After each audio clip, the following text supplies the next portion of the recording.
Capucci. Il lui reste 24 secondes pour franchir la ligne à Capucci, pour sauver son maillot. Il est à bloc, il est au sprint. Ce sera difficile pour l'Italien, mais c'est possible. C'est possible pour l'Italien de préserver son maillot.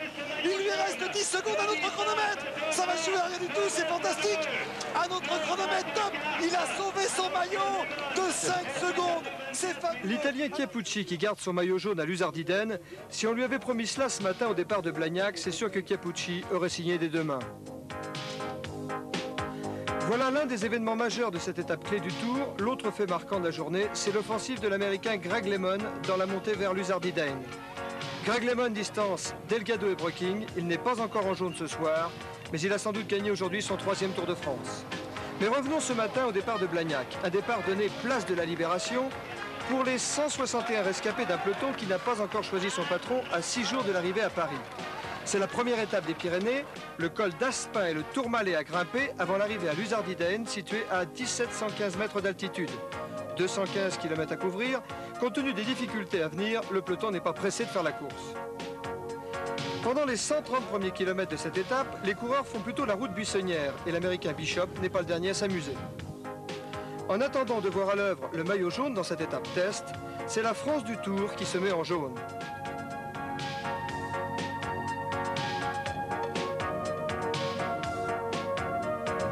Puisque le peloton s'accorde une matinée de détente, c'est donc à l'arrière de la caravane qu'on rencontre les favoris de ce tour dans les premières heures de course. Et déjà, une image prémonitoire. Indurain, l'équipier numéro 1 de Pedro Delgado, qui vole le premier plan à son leader. Puisque la course n'est pas lancée, on en profite pour effectuer un mini-sondage sur la route qui nous conduit au col d'Aspin. Favori? Moi, je mettrais Delgado. La logique, peut-être Delgado. Delgado va jouer quasiment à domicile. Non, je crois que pour l'arrivée à Luzardiden, je crois que c'est Pedro Delgado qui va attaquer, qui est sur son terrain, et on peut penser qu'il va reprendre un peu de temps. Je dirais Pedro Delgado. Finalement, il n'y a que Julio Jiménez, le dernier grand grimpeur espagnol, à ne pas faire de Pedro Delgado l'évident vainqueur à Luzardiden. Je pense qu'un coureur qui a échappé avec Delgado, c'est Buñol peut-être, qui fait la collaboration avec Delgado, c'est pour les vainqueurs de l'étape. La première difficulté du jour intervient au 100e kilomètre. C'est la côte de Montlon. Et bien entendu, c'est Thierry Claverola, le meilleur grimpeur de ce Tour de France, qui fait le sprint pour passer en tête. Une chute à l'arrière du peloton, juste avant d'attaquer les premières rampes du col d'Aspin. Principale victime de cette chute, le Français Luc Leblanc, mais aussi le sprinter belge Mouzeou. Vous savez, le vainqueur de l'étape au Mont-Saint-Michel et qui vient de gagner les 2 sprints volants de la matinée. Mouzeou se relève, plus de peur que de mal. Et nous voilà dans l'ascension du col d'Aspin, avec une surprise de taille. Dans un groupe de 6 coureurs qui vient de fausser compagnie au peloton, il y a le maillot jaune Claudio Capucci.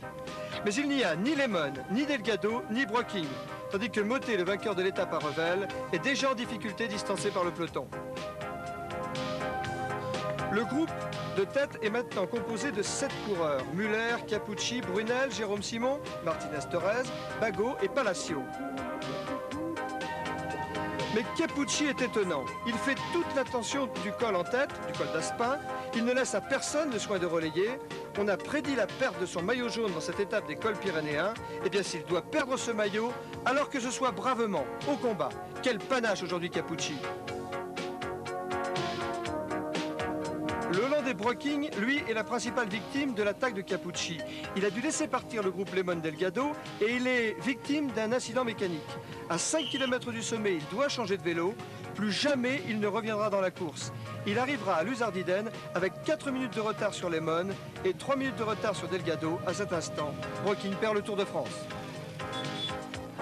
Nous arrivons au sommet d'Aspin. Ils sont maintenant 10 coureurs à se battre pour passer en tête au sommet. C'est Capucci, le maillot jaune, qui franchit le premier la ligne, suivi de Hernandez, Bago, Muller, Brunel, Claverola et Jérôme Simon. Dans la descente du col d'Alpin précisément, le Suisse Muller fausse compagnie au groupe maillot jaune.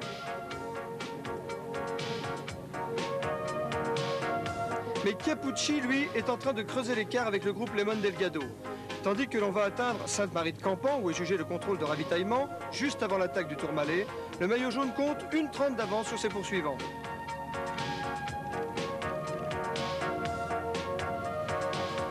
Et nous voilà précisément dans l'ascension du Tourmalet, la principale difficulté de la journée.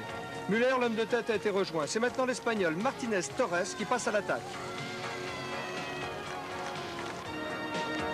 À mi-col, le groupe maillot jaune est à 10 secondes de Martínez Torres, l'homme de tête. Le groupe Lemon Delgado accuse 2 minutes de retard. Lemon emmené par Cornillet, Delgado emmené par Indurain. Au sommet du Tourmalet, l'Espagnol Martínez Torres passe en tête et continue son effort solitaire. Avec 1 minute 42 secondes de retard passe Capucci, le maillot jaune, toujours très en vue. Le groupe Lemon Delgado passe avec 1 minute de retard sur le groupe maillot jaune de Capucci. Martínez Torres poursuit donc son effort solitaire dans la descente du Tourmalet.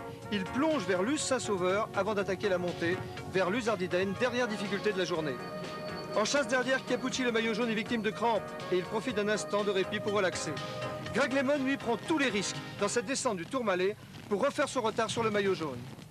Dans les premiers kilomètres de l'ascension vers Luz Ardiden, Lemon et Delgado ont rejoint Capucci, le maillot jaune, qui commence à donner des signes de fatigue.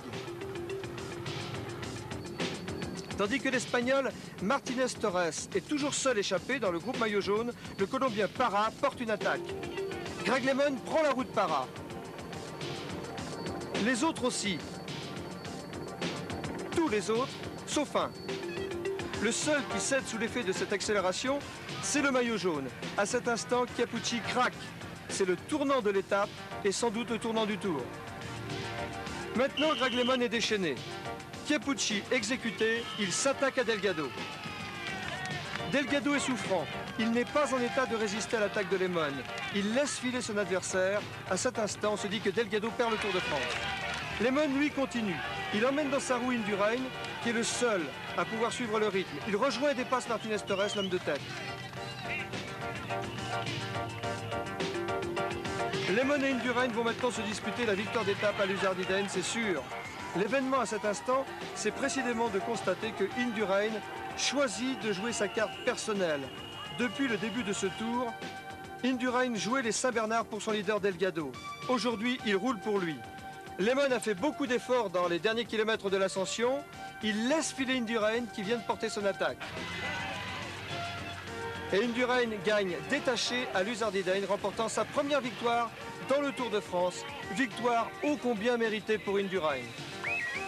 Greg Lemon prend la deuxième place. La question qui se pose maintenant, est-ce que Capucci va pouvoir conserver son maillot jaune? La réponse est oui, pour 5 secondes.